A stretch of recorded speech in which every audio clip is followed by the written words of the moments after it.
Makanya dalam Islam, umat Islam itu tidak dilarang menjadi kaya raya, tidak dilarang menggenggam dunia dan seisinya. Yang dilarang itu mencintai dunia. Dilarang itu taruh dunia di hati, itu yang dilarang. Tapi kalau taruh dunia di genggaman, nggak dilarang. Kita naruh dunia sebanyak apapun di genggaman kita, nggak dilarang dalam Islam. Yang dilarang naruh dunia di dalam hati. Sehingga ada sahabat yang kaya raya seperti Abdurrahman bin Auf, seperti Utsman bin Affan, seperti Sa'ad bin Mu'adz, dan banyak nama-nama besar lain yang kaya raya, tetapi dunia yang mereka miliki itu sama sekali tidak masuk ke hati mereka. Yang sulit tuh kayak gitu, Bapak Ibu. Punya dunia tapi tidak ada di hati. Ini susah. Malah banyak orang yang nggak punya dunia di tangannya, tapi di hatinya banyak. Secara zahir dia nggak punya apa-apa, tetapi secara batin dia punya banyak sekali keinginan-keinginan duniawi yang membuat dia dengki kepada orang yang punya. Itu kan yang terjadi di bangsa kita. Bangsa kita mungkin orang yang tidak sulit-sulit amat hidupnya, seperti di Palestina, di Gaza, apalagi sekarang Aleppo, Suriah, Myanmar, di Rohingya. Tetapi ngeluhnya bahkan kadang melebihi mereka. Kurang ini, kurang itu, segala macam, melebihi orang-orang yang benar-benar dunianya itu hampir tidak punya apa-apa. Bahkan diambil dari kehidupan mereka sebagian besar dunia. Kenapa? Ini bukan masalah apa yang kita dapatkan dan apa yang kita tidak dapatkan, tapi masalah apakah dunia itu sampai ke dalam hati kita atau hanya di genggaman kita saja. Kalau udah di hati kita, itu penyakit. Hubbud dunia. Yang dilarang itu hubbud dunia, bukan memiliki dunia. Bahkan orang Islam yang punya dunia lalu dia pakai untuk fi sabilillah, itu punya keutamaan yang khusus di mata Allah. Sampai di antara sahabat dulu tuh ada adegannya, sahabat-sahabat yang miskin demo. Itu pernah dulu di zaman Rasul, sahabat-sahabat yang miskin, kalau bahasa sekarang mah demo ke Rasul. Datang satu kelompok sahabat miskin namanya Ahlus Sufa, datang menemui Rasulullah terus mengatakan, "Ya Rasulullah, zahaba ahlud dusuri bil ujur." Ya Rasulullah, orang kaya sudah memborong pahala. Orang kaya memborong pahala. Kata Nabi, kaifa dzalik? Gimana caranya orang kaya memborong pahala? Kata orang miskin, kalau kami sholat, mereka sholat. Kalau kami puasa, mereka puasa. Tapi kalau mereka sedekah, kami tidak bisa sedekah. Sehingga mereka memborong banyak pahala.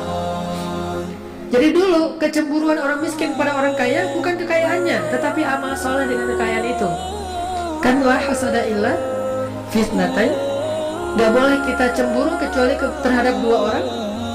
Yang pertama orang yang berilmu dan mengajarkan ilmunya. Yang kedua orang yang berharta dan menginfakkan hartanya.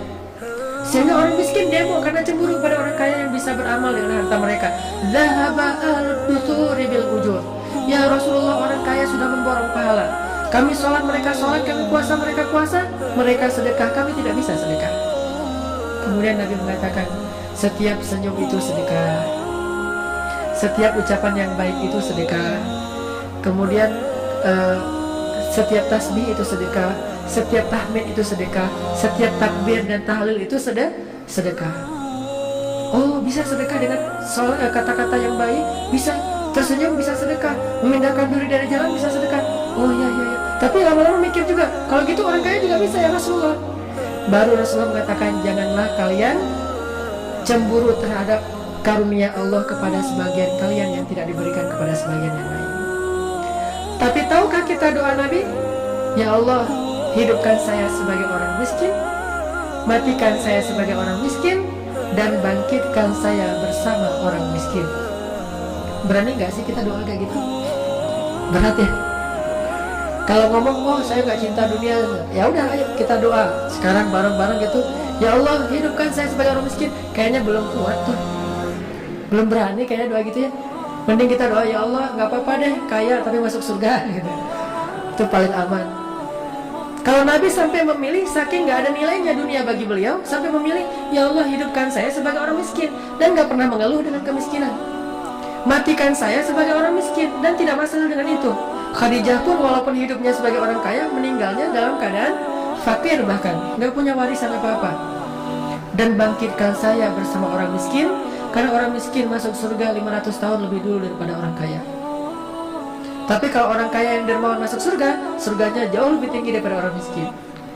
Ini kan pilihannya. Jadi orang kaya, oh surganya nanti kalau saya dermawan lebih tinggi. Jadi orang miskin, tapi kan saya lebih duluan masuk surganya. Ini sama-sama punya keistimewaan. Makanya bagi kaum muslimin, dunia itu nggak masalah.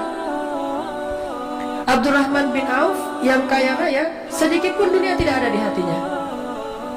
Suatu hari istri-istri Abdurrahman bin Auf menghidangkan makanan berbuka puasa untuk Abdurrahman. Macam-macam varian menunya. Ada daging kambing, ada ayam, ada segala macam. Wah, rotinya dengan bermacam ragam. Ketika Abdurrahman melihat hidangan yang sangat berlimpah, Abdurrahman menitikkan air mata, nangis. Lalu istrinya bertanya, "Ma yubkika, apa yang membuat kamu menangis?" Abdurrahman mengatakan, "Ada orang yang lebih soleh dari saya, tetapi meninggalnya tidak punya kain kafan, kecuali sehelai selimut kecil, yang kalau ditutup kepalanya kelihatan kakinya, yang ditutup kakinya kelihatan kepalanya. Dia adalah Mus'ab bin Umair dan Hamzah bin Abdul Muthalib. Mereka berdua lebih soleh dari saya, tetapi hidupnya susah. Mungkin kesolehan mereka itu Allah ingin balas di akhirat saja, tidak di dunia.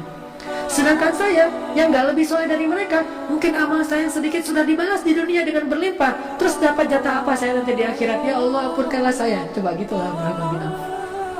Kalau kita mungkin, wah, Rabbi akraman, Tuhan saya itu baik banget sama saya, dikasih harta yang berlimpah. Kalau Abdurrahman bin Auf menangisi kekayaannya. Ada gak sih sekarang orang yang sedih, nangis, terus temennya nanya, "Kenapa nangis mas?"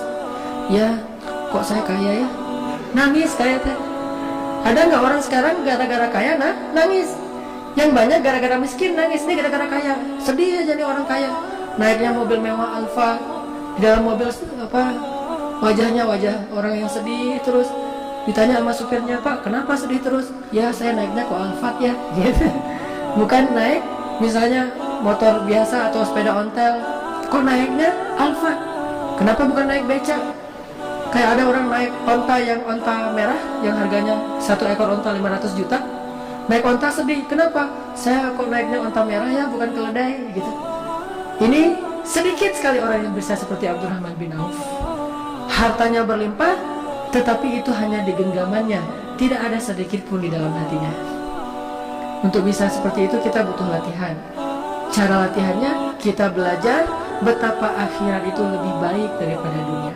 Kalau udah yakin akhirat lebih baik daripada dunia, semuanya akan mudah.